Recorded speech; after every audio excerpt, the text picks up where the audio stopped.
नमस्कार, जय मैथिल। आज हम आपको सुना रहे हैं करवा चौथ के व्रत कथा। बहुत समय पहले की बात है। एक साहूकार के 7 बेटे और उनकी एक बहन करवा थी।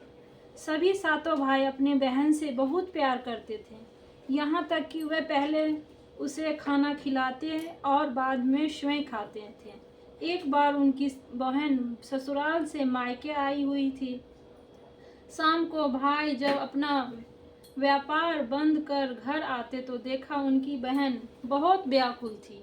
सभी भाई खाना खाने बैठे और अपनी बहन से भी खाना का आग्रह करने लगे, लेकिन बहन ने बताया कि उसका आज करवा चौथ का निर्जला व्रत है और वो खाना सिर्फ चंद्रमा को देखकर उसे अधेय देकर ही खा सकती है, क्योंकि चंद्रमा अभी तक नहीं निकला है। इसीलिए वो भूख प्यास व्याकुल हो उठी थी। सबसे छोटे भाई को अपनी बहन की हालत देखी नहीं जाती और वो दूर पीपल के पेड़ पर एक दीपक जला चलने की आटे में रख देता है और दूर से देखने पर वो ऐसा प्रतीत होता है कि जैसे चतुर्थी का चांद उदित हो रहा है।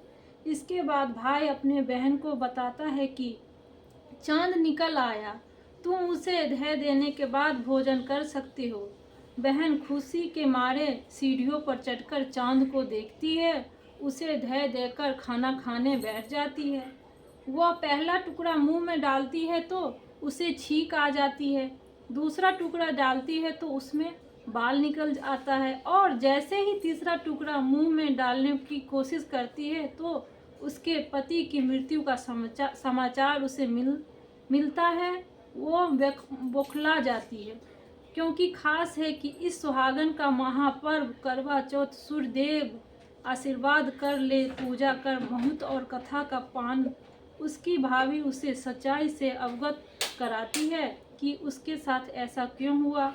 करवा चौथ का व्रत गलत तरीके से टूटने के कारण देवता उससे नाराज हो गए हैं और उन्होंने ऐसा किया है। सच्चाई जानने के बाद करवा निश्चय करती है कि वह अपने पति का अंतिम संस्कार नहीं होने देगी और अपने सती से उन्हें पूर्ण जीवन दिलाकर रहेगी।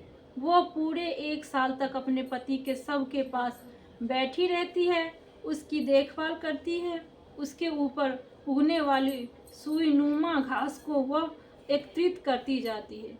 1 साल बाद फिर करवा चौथ का दिन आता है। उसकी सभी भाभियों करवा चौथ का व्रत रखती है।